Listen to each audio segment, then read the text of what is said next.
So first of all, I'll start by, welcoming you all of our attendees and all of our panelists. For those of you who are only just joining, we have Georgina Wright from the Institute for Government joining us from London. And we also have Charles Grant from Centre for European Reform, and from the Brussels think tank European Policy Centre, we have Fabian and Zuleeg. My name is Zuzana Podrecka. I'm the host for the Globsec Policy Institute, and a couple of housekeeping rules before we get started. For technical reasons, mostly, we will only leave audio and video enabled for the speakers. I would kindly like to ask all our attendees, I know it might feel slightly impersonal, but I would kindly ask you all to not turn on your videos or not turn on your microphones, because that will create a horrible echo. And I know that the internet connection is not always reliable with all of our guests or attendees. So we will try to minimize the pressure on the connection as much as possible.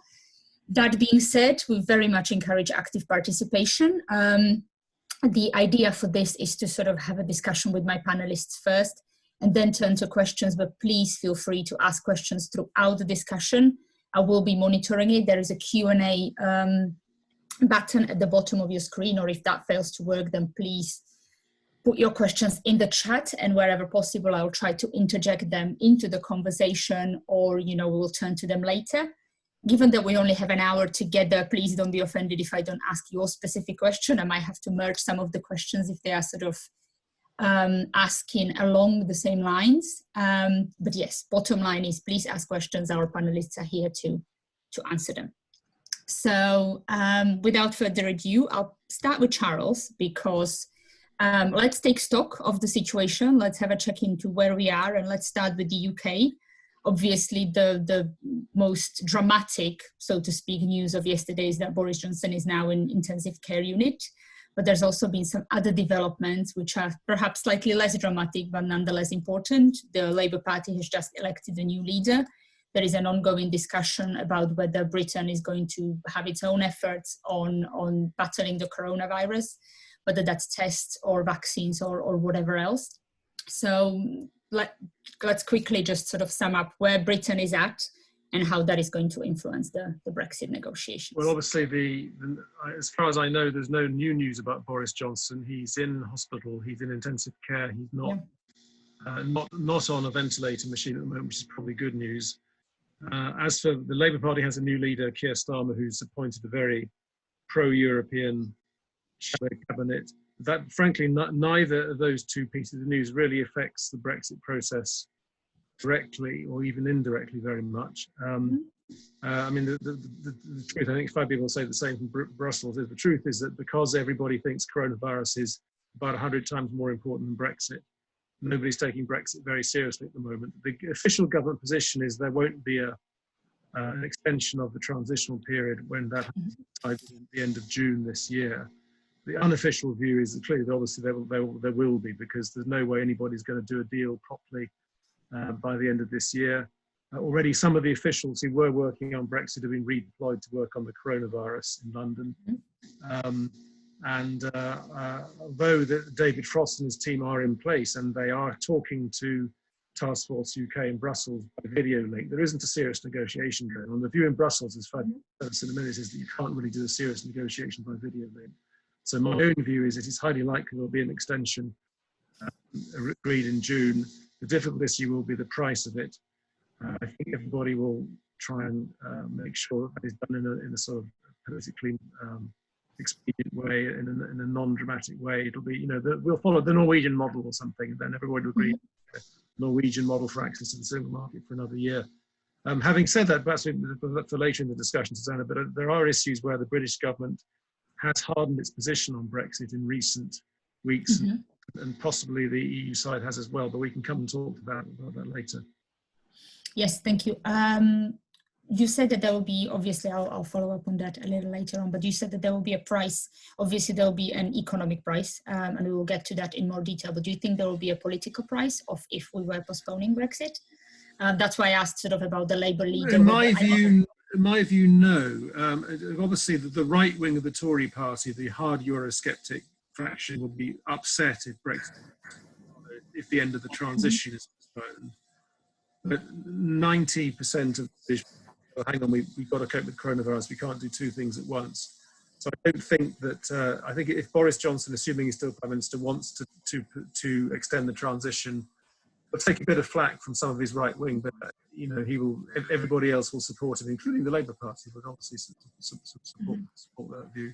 I mean, one other factor about linking coronavirus to Brexit is, of course, people like me were saying the danger of a hard Brexit or a no-deal Brexit at the end of the year was it would hit GDP by maybe 5 or 6% over the next 10 or 50 years. But given that GDP is going to go down by sort of 20 or 30% over the next 6 months, such calculations are rather almost irrelevant. I mean, there is an argument that because the business community is going to take a big hit from coronavirus, the government shouldn't give it another big hit from Brexit. And that might push the government towards a softer Brexit and a more accommodating stance with the EU and a closer economic relationship. But I think given that one is so much, the damage caused by one is so much bigger than the damage caused by the other, I wouldn't count on that at all. I mean, if I was a cynical Eurosceptic, I'd say, well, the economy is going to collapse anyway, so nobody will blame Brexit for that. They'll all blame the coronavirus anyway. So if you want to pursue a hard Brexit, why not just go for it? So on one way, we have the fact that there is almost a very rare agreement among the British public that now is not the time sort of to push for Brexit. So it's sort of lost some of its edge. But on the other hand, there might be a slight possibility for almost recklessness on parts of some of the Eurosceptics. But from what I'm getting from you, that is decidedly in the minority for the moment. Yes, and it is worth saying perhaps that the acting Prime Minister is now Dominic Raab, who is a very hard-line Eurosceptic indeed compared to other people in the government.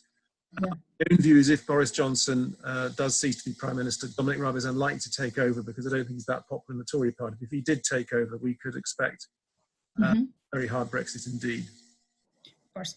Okay, let's turn now to Brussels. Fabian, let's turn to you. What's the opinion coming from European structures? Obviously, European Union has started much earlier on sort of voices coming out, most recently the EPP saying that the transition is inevitable and that exactly what Charles was just saying, that it would be completely irresponsible to even try to go ahead with this plan, which was too ambitious by European standards as it was anyway. So what's the Brussels take on this?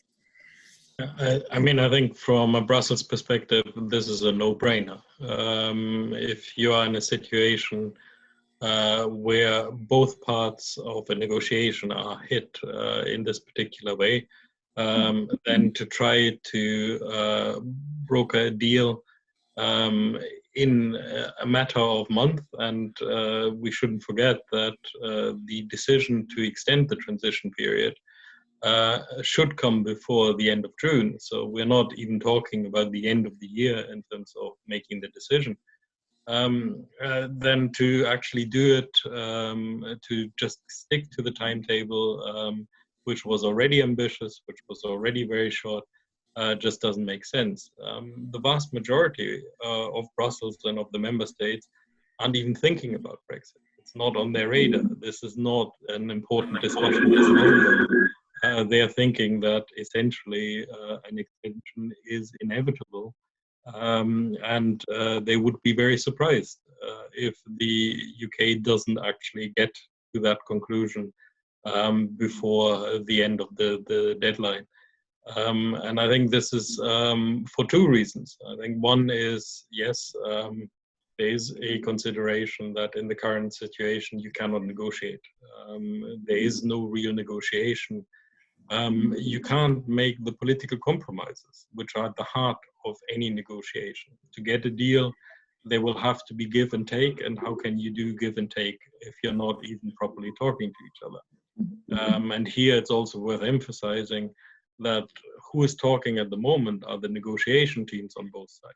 This is not the political level which is talking to each other, which is where the deal is going to have to happen if a deal comes. But the second reason is also that economically, it simply doesn't make sense to add another economic hit to the hit which is already there from the coronavirus. Charles is perfectly right. The coronavirus will have a much bigger impact. But I think people here are worried that the impact of Brexit could aggravate that. Rather than helping to dampen it down. And in particular, I think there's a real risk that some of the investments, some of the economic activity simply don't restart after the immediate lockdown period, after the period when things cannot happen, because companies then make the decision that they will not make the investment, they will not put the activities back online. And I think this is something which is worrying. So for both of those reasons, for negotiation reasons and for economic reasons, no one here sees that there's any other option than extending. But in the end, it will depend on a political decision in London. I think if London asks for an extension, there will be every attempt made to make that possible, to make it the least controversial, the least confrontational possible. But London will have to ask. Of course, and this leads me directly what I was going to ask Georgina, because you wrote a op-ed, I believe, yesterday, which addresses exactly this issue. One of them is, yes, there might be, and in time UK might also come to sort of official line of extending, and it might, as it becomes increasingly clear that extension is inevitable. But at the same time, it is not as easy as saying, okay, let's have an extension. And you analyze precisely that. What would be the danger of UK asking for an extension, EU asking for an extension, and what's the role of the joint committee in all of this? So perhaps you can shed more light on this. What are the dangers and the complications of asking for an extension or tabling one? Yeah, I think that's an excellent question. It's often overlooked, actually, because the withdrawal agreement is very clear on how an extension would have to take place. So Fabian said the decision would have to be made by the 1st of July. Now that decision is not only yes or no we will extend, it's also the terms and conditions. So how long the extension will last, how much the UK would be expected to contribute to the EU budget. Those negotiations are not going to be straightforward, and it is the joint committee that has to make that decision. But the EU Commission can only sign up to a decision in the joint committee after it's secured the approval of member states. So I think one of the clear things that you're hearing from the EU is, look, if we are going to talk about an extension and we are going to make a decision by the 1st of July, we cannot afford to wait until the joint committee meets next in June. That's far too late. We need to start discussing this now. And that's to allow talks for several rounds of negotiations within the joint committee, if that's necessary, but also to allow the EU Commission sits in the joint committee to discuss it with member states. So there is a process there involved. We know so far that the UK government has refused to countenance an extension, but we also know that when the UK government adopted the withdrawal agreement, it included a provision in the Withdrawal Agreement Act, which was this domestic piece of legislation that was required in the UK to adopt the withdrawal agreement that was reached in Brussels. And there's a clear provision in there that says the government will not extend the transition period beyond the end of the year. So if the government decides that actually it does want to extend, then it would have to pass a piece of legislation in Parliament to be able to amend the Withdrawal Agreement Act. Now, you suspect that if that's the government's position with a government majority, parliament majority, that should be okay. But again, you can't assume that everything's going to be straightforward. So there are little hoops that the government and the EU would need to jump through to facilitate and ensure this extension takes place. The other thing I'd add on sort of, coronavirus adding serious doubts about whether the negotiations can be concluded by the end of the year. I mean, it's not just negotiations about the future UK-EU agreement, it's also about implementing the withdrawal agreement. And so you've got things there about citizens' rights, but you've also got the Northern Ireland Protocol. Now, there are lots of decisions that need to be made within the Joint Committee. The Joint Committee, we know, isn't now meeting until June. We know there's a subcommittee on Northern Ireland that will probably meet before then. But there are lots of decisions that need to be made and that are equally important. So it's not just about the future relationship negotiations, it's very much about government readiness and implementation of the withdrawal agreement by the end of the year or by the end of the transition period if it is extended. And I think that would be sort of lead into my last point, which is Fabian and Charles have alluded to the pressures on business. If they're already having to adapt to a new COVID environment, can they realistically be expected to adapt to a new UK EU regime, whatever that looks like by the end of the year? but also in terms of the government preparations. Now, the NAO predicted that around March time, there would be 27,500 civil servants working on Brexit. Now, we know many of them have been redeployed to work on coronavirus. So does the government have the bandwidth to do everything by the end of the year? And I think these are questions that the government will be thinking very seriously about over the coming weeks. Mm-hmm. Thank you very much. I would want to sort of pick up on one of the points which you said, which is we talk a lot, and I would like to I'll address the question to you, but Charles and Fabian, please come in on this as well, because there is the question of, okay, do we extend the transition period or not? But at the same time, even though the talks have been only going for a short period of time, I think we were 3.5 days into the negotiations before, the coronavirus took basically over everybody's attention. But at the same time, what are the positions, and have the positions changed in between the two negotiating sides? Like for example, when the first teleconference took place, there's already some kind of a difference between, UK and the EU on the Northern Ireland issue. EU has tabled its suggestions for the its proposal for the future relationship. UK has proposed a partial one. So where are we? What are the sort of things that we have agreed on? What are the points of contestation? Because even regardless of whether we extend or not, we are somewhere, and there are certain points of negotiation which already got to a certain agreement or disagreement. Georgina, coming on this first, and then I'll turn to our other two panelists. So I guess, what we've been hearing is that in terms of the UK-EU future relationship, we know that the EU has tabled a draft legal text, and we hear that the UK government has tabled some text, but not all. And that's because the UK government would prefer several agreements that cover different areas, whereas the EU would prefer one holistic agreement that covers everything. Now, there have been different sort of arguments as to why the government hasn't tabled all the legal texts in one go. Is that because they're not ready, or is it just the government preference to let's tackle some issues first, preferably those that consent and agreement can be reached fairly quickly, and then let's leave the trickiest part till later? Is it an attempt to actually try and differentiate them as much as possible so that you can't create any interlinkages between them? I mean, we could debate this at length, but the reality is I don't work for government, and I don't know. But we have been hearing that the government has only tabled some of those legal texts and not all of them. On the withdrawal agreement and the implementation of the Northern Ireland Protocol in particular, I think there is a certain tension there. I think the EU have been very clear the withdrawal agreement is legally watertight, everything is in there, and what's left to the Joint Committee is to decide, for example, what goods from GB to Northern Ireland were deemed not at risk. If they can't settle on that, then all goods will be deemed at risk. That's, withdrawal agreement, there's no debate about that. There are some questions around how the implementation of VAT provisions is going to work. But again, the EU think, well, if we can't come to an agreement, then the withdrawal agreement covers that. So there we go.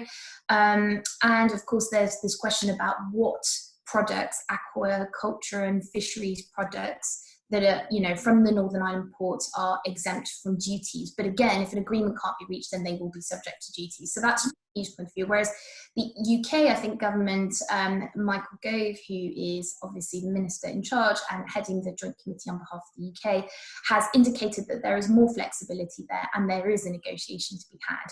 So it will be interesting to see how that pans out over the coming months, assuming that they can discuss things, given that, with everything that's going on, they're not able to meet face to face. And on the UK side, they've been very clear that any decision that the Joint Committee makes cannot be done through written procedure. So it has to be done in person, essentially. So there are complications around not only what decisions need to be made, but can they be made, given the circumstances. Mm-hmm. Charles, do you want to come in on this, perhaps? Anything to add to what Georgina has said? Yes, it's worth saying that I think the British side certainly has shifted quite a long way from where it was in the autumn at the time of the political declaration that sketched out the framework for the future relationship. Georgina's mentioned the structure of the agreement, the British wanting a set of disconnected deals, and the EU wanting an overarching unified structure. That certainly is one shift from where the British were in the autumn. They've hardened their line on that. On the level playing field, in alignment with EU rules, they've taken a harder line as well. And you could read some agreement to say that the British would to try and remain closely aligned and respect level playing field provisions. They've toughened up on that now. And then in the autumn, they signed up to close cooperation on foreign policy and defence. Now they don't want that at all. There's nothing in the recent British proposals on foreign policy and defence. So their line is, well, we don't have any special structural links with America on foreign policy, so why should we have special structural links with the EU?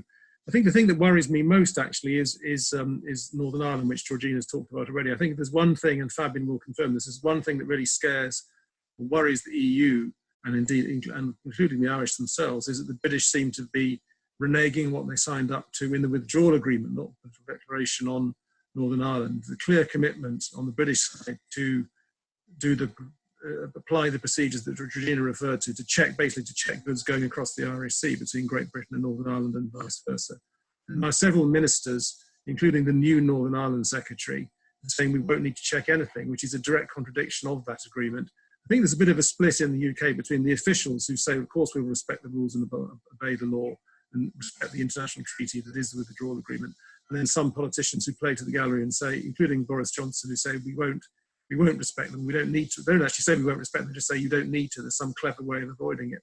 I think if there's one thing that will kind of queer the pitch and destroy trust between the two sides of the negotiation, it's a British attempt to try and wriggle out of their commitments in the withdrawal agreement on Northern Ireland. And by the way, the withdrawal agreement said that the new provisions checking goods going into Northern Ireland from the UK and to carry out the kind of checks Georgina referred to, the withdrawal agreement said they had to be in place by the end of this year. As far as I'm aware, preparations have not even begun to apply those checks. So the British government hasn't left itself much space or much time for actually doing what it signed up to do. Fabian, I would leave very briefly, if I could come in on that, and I think Charles is absolutely right. It's not only about government preparedness and, you know, have those civil servants who have been working on that been redeployed to work on coronavirus, we don't know, but it's also about business being prepared. So, I mean, there are really two aspects to this, and it's there are lots of questions about how prepared both can be by the end of the year. Mm-hmm. So Fabian, yes, let's sort of comment more on the, because Charles and Georgina has quite completely correctly pointed out to the fact that UK on the one hand seems to want to stick very, very tightly to the withdrawal agreement and not take, you know, half a step outside of it. But at the same time, there are certain things which they have signed up to, and now they, you know, in Boris Johnson, in a typical Boris Johnson fashion, would say, you know, perhaps there is a clever way around it. How is this seen on the EU side, and has the EU changed their position on any of the issues that have been agreed back in autumn? Sorry, I'll unmute Fabian. There we go. Muted. It's important to take a step back to recall where we were at before this whole crisis hit. And where we were at was that there were deep concerns among the 27 and among the institutions about what the UK was doing and where the UK was aiming to be in the end. A lot of that focused immediately on the issues which have already rightly been raised by Georgina and by Charles, in particular the issue around Northern Ireland, that there is not only the rhetoric, but there doesn't seem to be any action to try to implement what was agreed in the withdrawal agreement.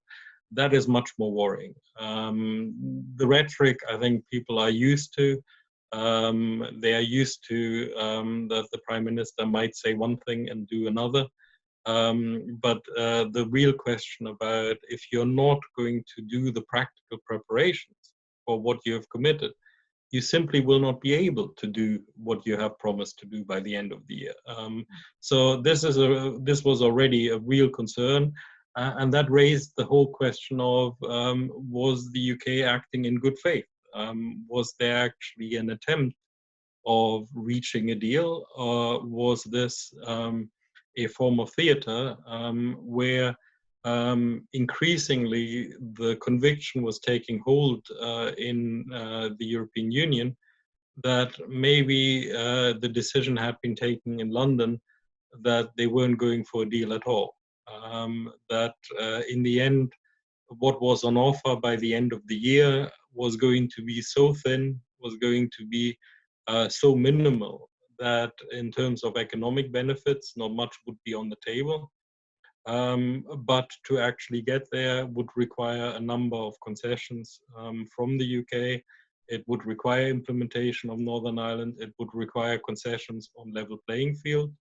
It would require concessions on the governance of the future relationship. It would require concessions on issues such as fisheries.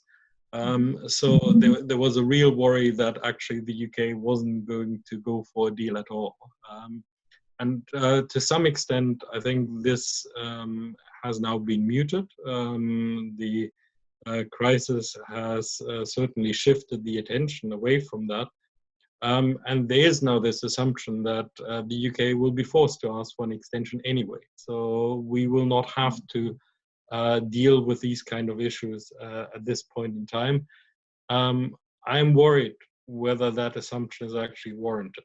I am still not convinced that in the end the UK is going to sign up to a deal or to an extension. I think the possibility that we still end up, despite the current situation, at the end of the year without a deal and with the economic hit that implies, I think is real. And I think this now has even more serious implications, given that there are a number of issues which get aggravated or which get raised by the corona crisis, where more cooperation is actually needed. So at a time when we need to work together more, we might be in a situation where the UK disengages even more extremely than before. And I think some of the signs we've seen in recent weeks have been very worrying. The idea that you're not taking part in a common procurement exercise simply because of ideological reasons. And I'm sorry, I don't believe that emails didn't arrive or that people weren't aware. It has been clearly shown that the UK was actually present in a number of meetings where this was discussed. So the UK was aware of what was going on. So this is, for me, a sign that, yes, positions have hardened. They've become more extreme. There has been a lot of emphasis on divergence, on doing things differently from the European Union. And I think we might see that this is actually a position which doesn't shift with the crisis. I want to come back to the issue of, okay, let's say that we extend and what are the consequences on that. But before that, you know, this is actually quite a serious claim, you know, and clearly warranted, that a no deal could still be a realistic possibility, which is something we wouldn't have thought. So I would like to let Charles and Georgina, if she wants to come in on that, whether we think that, you know, really this is still a possibility that Britain is sort of slightly playing the game so close to the edge that we might actually end up without a deal by the end of the year, which will have all the disastrous consequences that you all spoke about already. It's possible. Oh, sorry, I have to unmute. Am I unmuted now? Yes, you are. We can hear you. I think that is what Fabian talked about is a possibility, and I think that the truth is the government is actually divided on this issue. I don't know what claim to know what Boris Johnson thinks, but if you look at the key people in the government, Dominic Cummings, his chief advisor, Dominic Raab, the Foreign Secretary and acting Prime Minister, perhaps Michael Gove, who's in charge of the Cabinet Office, they certainly, in Gove's case, I'm not sure, would be quite happy with a no-deal exit. They're kind of hardliners who take Maoist belief you have to kind of smash everything up and start again. But on the other hand, you have Rishi Sunak, the quite influential Chancellor of the Exchequer in the Finance Ministry, Sharmak in the Business Department, and most of the civil service, and a number of other, quite a lot of senior cabinet members who actually would be horrified at the thought of leaving without a deal. So the government is not united on this issue. I think it's worth pointing that out. That's all I'd say. Mm-hmm. Georgina? Yes, I agree with Charles. I sort of wanted to come back on Fabian's point about the UK requesting an extension, because it's something I hear a lot actually when I talk to EU colleagues. There is nothing in the withdrawal agreement that says it has to be the UK that needs to request the extension. That was in the May's withdrawal agreement, But that provision, well, there was a suggestion there that the UK would have to be the one to request it. But it's certainly not there in this withdrawal agreement that was adopted and sort of, agreed in November and then later adopted. And in my comment piece, actually, I sort of looked at this because I understand that the extension is a tricky sell in the UK, but also for the EU. The EU don't want to be seen again to, or sort of be accused of trapping the UK, demanding further budget contributions. So it's a tricky sell on both sides. So I think the obvious choreography for this would be for the joint committee, because that's what the withdrawal agreement says, the UK-EU joint committee to sort of discuss the terms, preferably before June, and then possibly for the UK and the EU to jointly endorse the extension at the high-level conference, which is planned for June, which was when the UK and the EU were due to take stock of negotiations and see how far they come.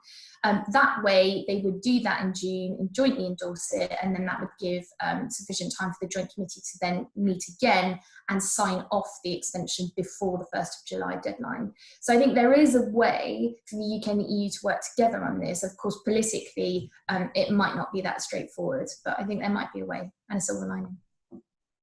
I'll come back to you now, Fabian, exactly with this, because this sort of leads us to our next point, which is, the fact that, yes, UK and EU could do this jointly, but there were reasons for, setting the agreement towards the end of this year. Would it even, because from UK side, yes, it is obvious what would be the benefits, especially for the businesses and, for capacity and economic reasons, perhaps not for political, it makes sense to do an extension. However, one of the reasons for setting the deadline for the end of this year was the fact that, as of 2021, if that still goes ahead, and please comment on that, it was meant to be before the new MFF was agreed. So it's what are the risks? Okay, so let's say that we all are in agreement, however we do it, whether through joint committee or one or the other side requests an extension. What are the realistic possibilities facing us? How long should the extension be? Is this even possible with what's ahead for the EU? And what would that mean for the UK? Let's comment on this. I think we need to be very clear that there are two different scenarios. One is that we have, if you like, the straightforward extension, which is the one which is foreseen in the withdrawal agreement. And when it comes to that extension, we know already what the conditions are. We know the length. It has to be either 1 or 2 years. That would be one of the things which would have to be decided. And there's a process which would make this rather easy from the EU side. When it comes to that extension, I don't think there's anyone who would seriously question it in the European Union. And that, I think, is to Georgina's point. I think, yes, technically, of course, she's correct, that this is a decision of both sides together. But I would say when it comes to that straightforward extension, that decision has already been taken on the European side. There is no real question that if the UK was willing to extend, then the transition period would be extended by 1 or 2 years. It is a completely different kettle of fish if we're talking about an extension beyond the end of June. Then it becomes much more tricky. It becomes a real legal issue because we would no longer be covered by the withdrawal agreement. There's a dispute among legal scholars whether you could even use Article 50 anymore, or whether you would have to have a completely new agreement. That raises also the question of ratification of any such deal. If it's a mixed agreement, which it would have to be to extend transition, then you have a very complicated ratification process. And at that point, you might well get into issues around unanimity. Do all the countries at that point feel able to agree to it, feel they even have the capacity to agree to it? We don't know when, for example, parliaments will go back in a number of countries. When will normal parliamentary business resume? So it becomes much, much more difficult after the June deadline. And there's a real feeling that this is not necessary. And the UK would simply be adding difficulty to what could be a rather straightforward process, purely for communication, for ideological reasons. But there is one issue, and I think that is important to emphasize, where also something has to happen on the European side, and that is the question of the financial obligations. Because we do not have a multi-annual financial framework at the moment, we don't really know what the financial obligations of the UK should be if the transition period is extended. That is something which, unless we get an agreement on the MFF in the next few weeks, which I think is unlikely, really there has to be a political decision between the 27 to say what would be a reasonable stopgap. How could we define it in such a way which will make sense? There are a lot of uncertainties over the next MFF. Even if we did have agreement, it would not be easy. For example, we don't know what countries' GDP contribution is going to be from next year onwards, given the crisis at the moment. So there has to be really a political decision, and that political decision would have to be a reasonable one so that the UK could agree to it. It wouldn't look like there's a financial punishment for extending the transition. But this is doable. But the big question here remains, what is the political will in the UK to ask for an extension to the transition period? And as Georgina was saying, this is not an instant decision which can be taken at the end of June. Now with the Prime Minister in hospital, who knows when also the domestic political processes in the UK start to function again.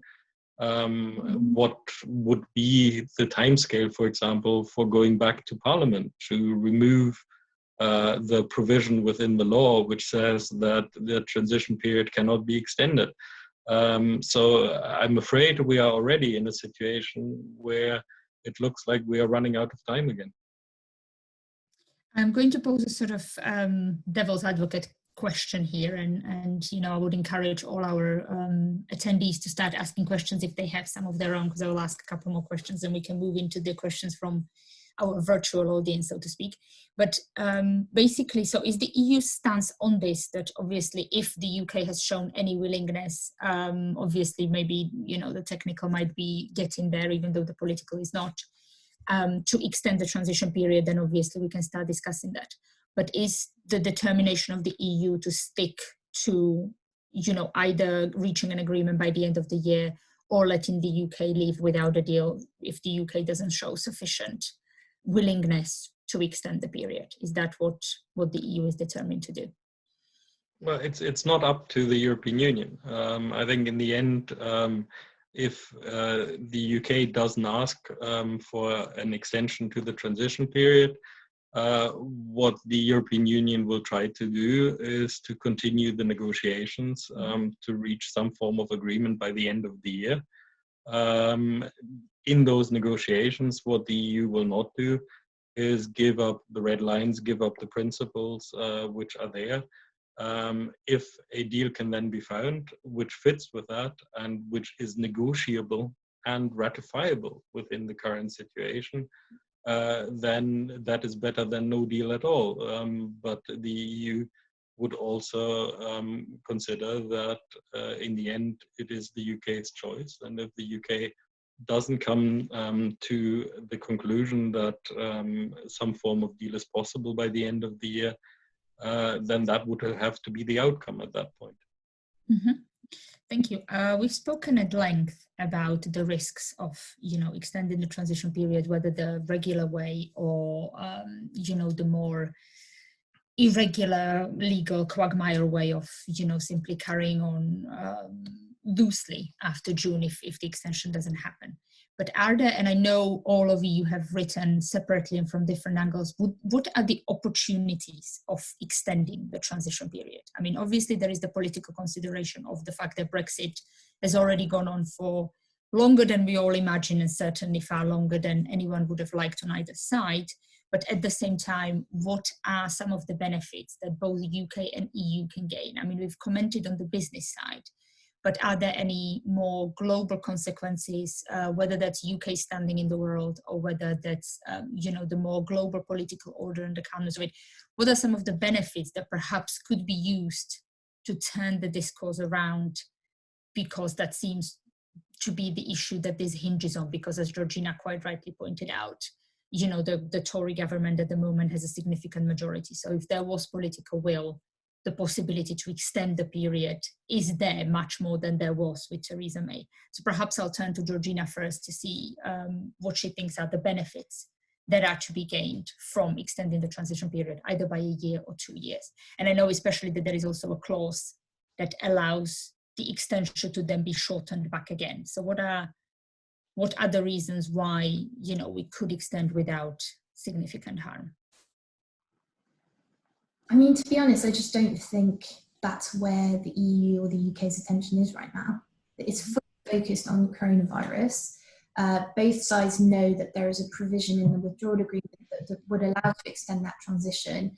What I think my comment piece and Fabian's earlier comment piece, I think published about a month ago, was just sort of highlighting that it isn't a just yes or no question. There's a process to decide whether or not to extend, and there are lots of conditions attached to that would need to be negotiated. So that's why I think on the EU side particularly, there's this sense that if we are going to contemplate an extension, we need to start discussing it now, because actually trying to extend that period after we've missed the July deadline becomes much more complicated.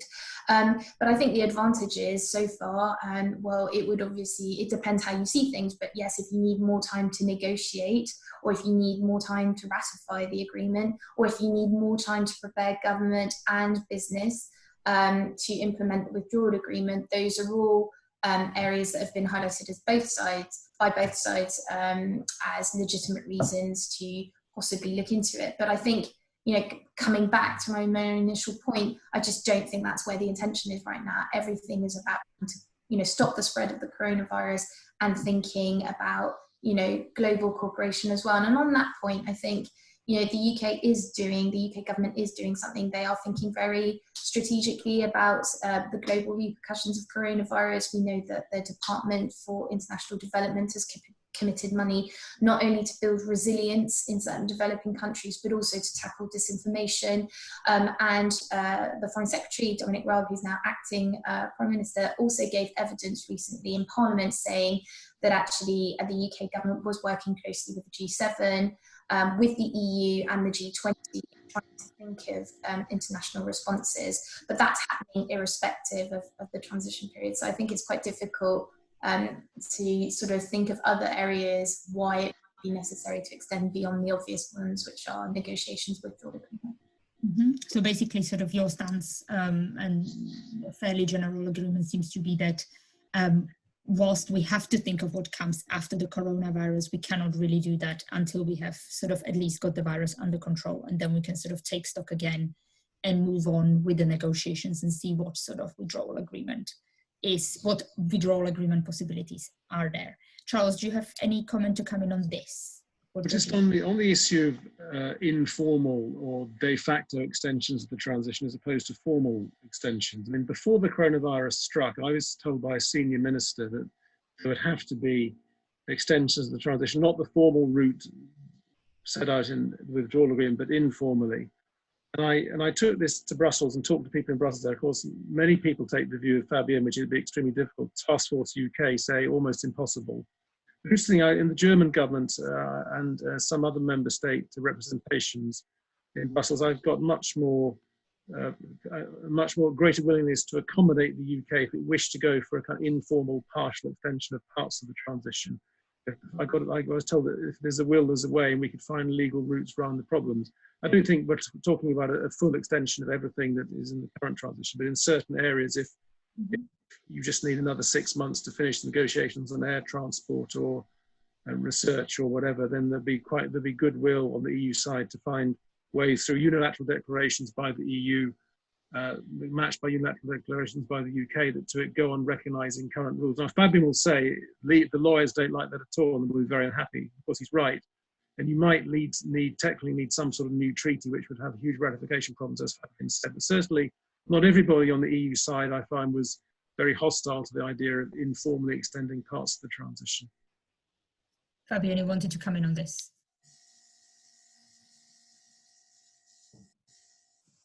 I think there has always been a discussion about other areas where it would be helpful to continue some of the arrangements, to be able to run some form of relationship, even if you don't have an agreement.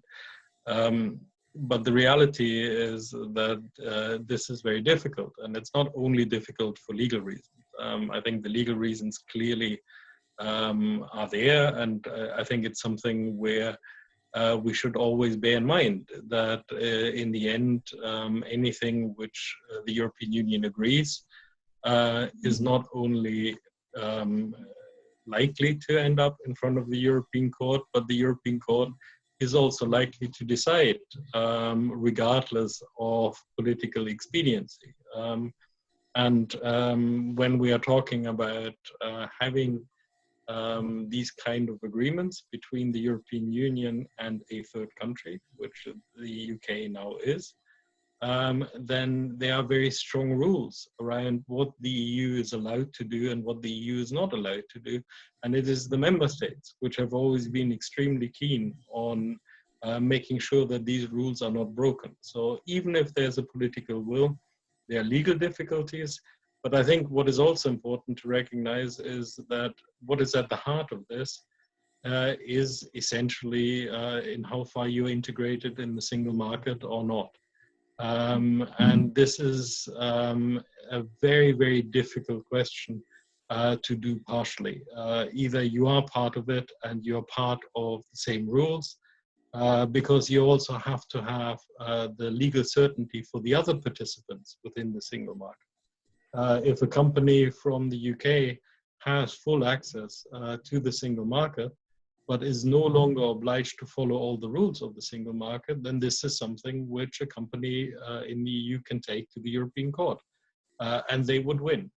So there are real possibilities to extend on some areas, but when it comes to the core of the relationship, which is single market, I think it is extremely difficult. And what remains to be the case is we have a straightforward instrument. And that straightforward instrument is the provision in the withdrawal agreement, which will take very little to decide and to get through, as long as it is done before the end of June. And in the end, I think what I would also say to a lot of Brexiteers in the UK, this is not about taking Brexit away. This is not about reversing the decision. This is not even about making any closer long-term relationship between the UK and the EU a reality. This is simply a postponement. And it shows what kind of fears there are on some parts of the UK political scene, that they think that this is some form of plot to try to keep the UK in the European Union, which is not possible. The UK has left. Or to enforce some form of Norway option onto the UK. There is nothing further from the mind of people in Brussels at the moment. What people in Brussels are thinking is, how can we make sure that we can concentrate on the coronavirus, that we can do whatever we can in that, and that we simply postpone this issue at least for a year. Mm-hmm. Thank you. It seems to be sort of, this is finally the time to bring hard reason into the debate and sort of trying to strip it of emotion to the extent that this is possible in this situation. Now, I have two questions from the audience on this, and I open, the questions to whoever one of you wants to answer. The first question is, looking at the current pandemic situation now and taking into consideration the broad scope of this administration aspiring to global Britain, which we partially discussed, do you think the 2020 Strategic Defence and Security Review requires a serious revaluation to escape it potentially being obsolete?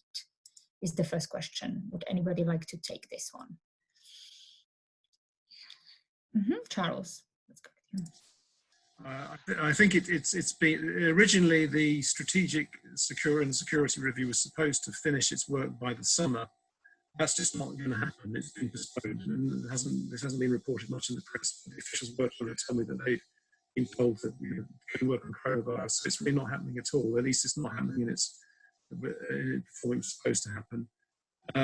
So I think it was supposed to cover not only defence and foreign policy, but also sort of JHA and securities as well. And it wasn't quite clear how it related to the Brexit talks, where we haven't talked much about security in the Brexit talks. But that's just one word on that. So we're supposed to be talking about Brexit. I think one of the areas that worries me most is actually justice and home affairs, because both sides are taking a hard ideological position, which is of fantastic benefit to crooks and terrorists. The EU is saying, not unreasonably, that if the UK wants to have a close relationship on areas like the arrest warrant and Europol and police databases post-Brexit, it has to accept a role for the Court of Justice. And indeed, it has to stay in the European Convention of Human Rights.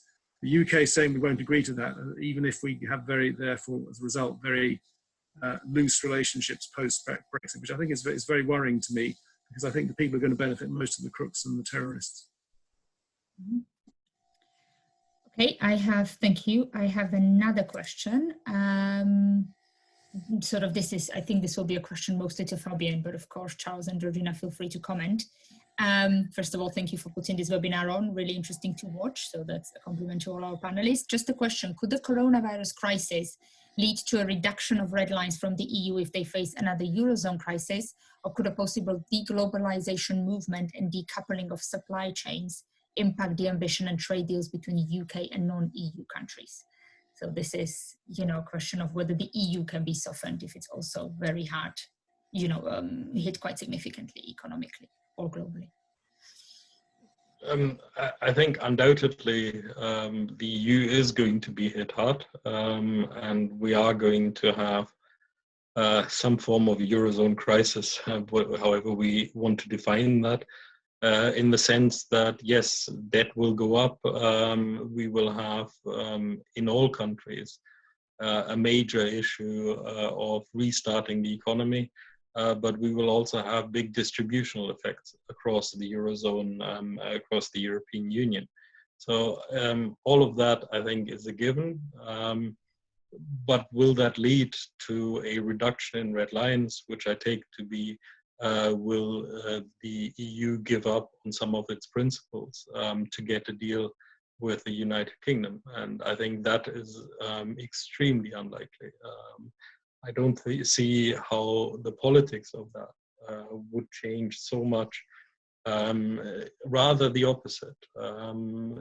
The Brexit negotiations, the question of an exit of the UK at the end of the year are a possible distraction from focusing on what is happening both with the immediate crisis, the healthcare crisis, and the economic crisis, which is going to follow. So the idea that within that situation where unity between the member states is going to be strained in any case, you will then give up on some of the principles for a third country, I think is extremely unlikely. So when it comes to the principles, these will be there and they will continue to be there, as we have already seen within the Brexit process.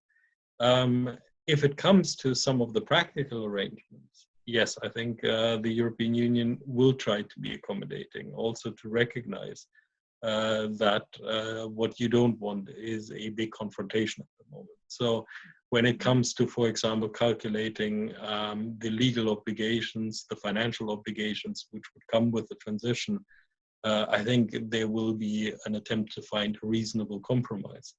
But it has to be a reasonable compromise. It has to be something which also works politically on the EU side. I think one thing I always want to emphasize in this kind of debate to UK participants is that domestic politics also exists in other countries, and that other leaders also have to justify themselves.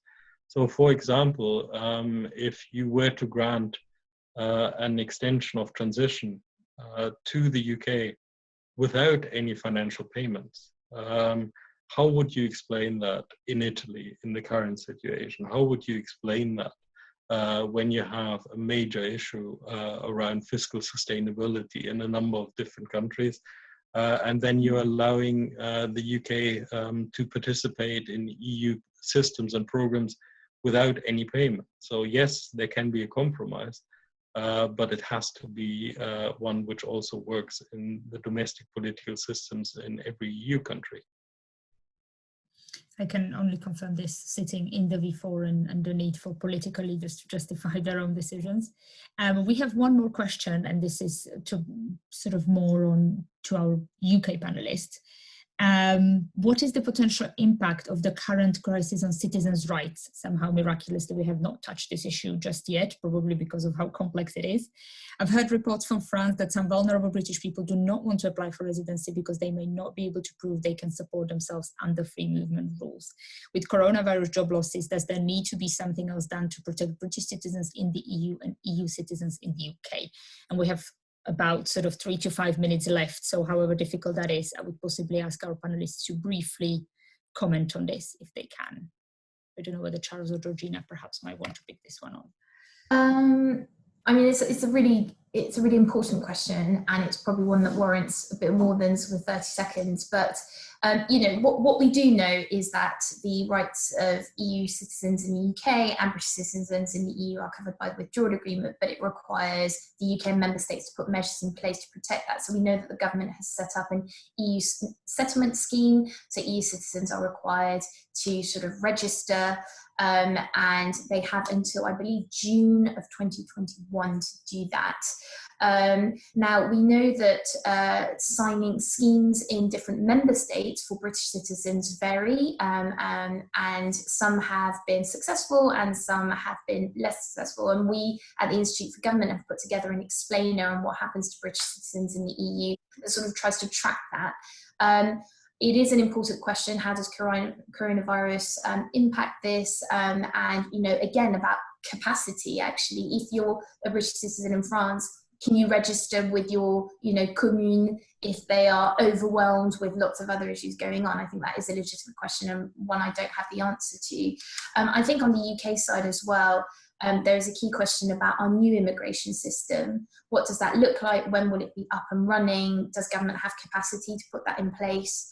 And when will, you know, the bill be passed through Parliament? So I think there are lots of questions as well about what replaces freedom of movement when that comes to an end. Very briefly, if I may, on the Security Defence Review, ISDSR, Charles, I agree with all his points.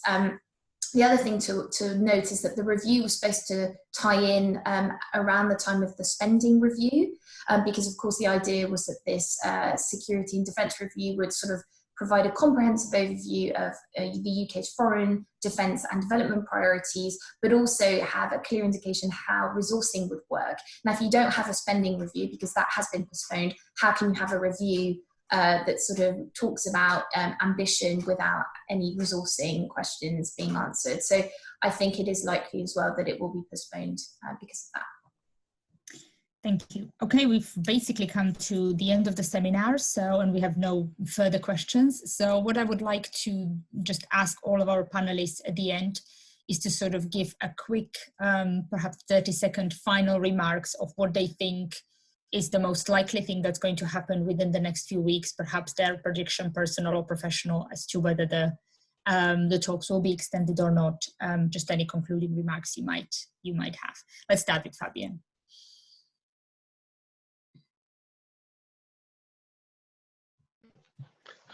I think the case for an extension of transition, both politically and economically, is very clear. But unfortunately, as we have seen before in the Brexit process, it is not necessarily what makes most economic sense, which will happen.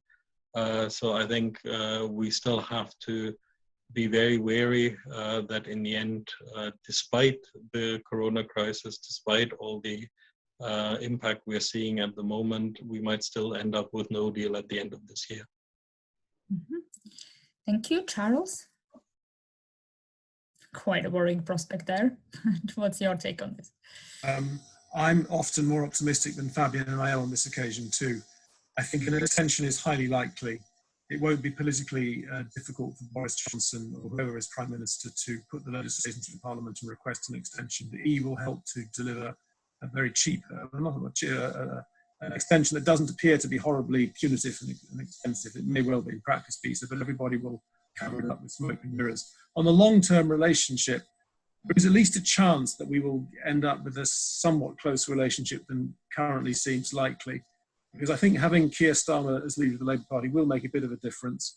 He's very forensic. He'll be very good at holding the government to account and pointing out the downsides of the strategy that the UK government is pursuing. Plus, business may find its voice and speak out. Plus, the media may do so as well. So I think actually it'll be a little bit harder than it seems today for the government to pursue the kind of very hard Brexit that it wishes to go for. So I think a somewhat softer Brexit is possible, but I wouldn't say it was likely. Mm-hmm. Okay, so we have quite a pessimistic and quite an optimistic view. Georgina, where do you come in on this? I mean, I'm not sure there's that much I can add really, other than, you know, who knows what will happen to the extension. But I think it's clear that on both sides there is a slow but growing recognition that actually coronavirus is casting serious doubts on whether everything can be achieved by the end of the year. I mean, if you think that the Prime Minister is in charge of these negotiations as in intensive care and the chief negotiators are self-isolating, the second round of negotiations was postponed, and we know business and government are, you know, fully focused on trying to curtail and stop the spread of the coronavirus. How much capacity is there to really apply the withdrawal agreement and put everything in place by the end of the year? So I think, who knows, but it might be that a transition extension becomes inevitable. The question then becomes, when do you start discussing it, and when can you, reach agreement on the terms?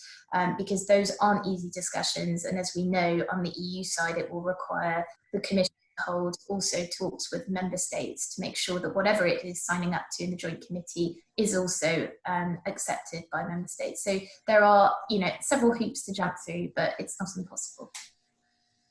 Okay, thank you very much. I think what we've sort of concluded is that almost everything is possible, and we'll basically have to see how the crisis develops in quite a literal sense of the health of some of the key political figures as well. With that, allow me to thank you all for joining us for the discussion, especially our panelists, Charles Grant from Centre for European Reform, Georgina Wright from Institute for Government, and Fabian Zuleeg from the Brussels-based European Policy Centre. And also thank you to all our attendees. As previously mentioned, this was a recorded discussion which will be put on GlobSec's website and social media, so feel free to rewatch this, tweet about this, and share this further. So with that, thank you all very much, and I wish you lots of health and strength and a good rest of the day.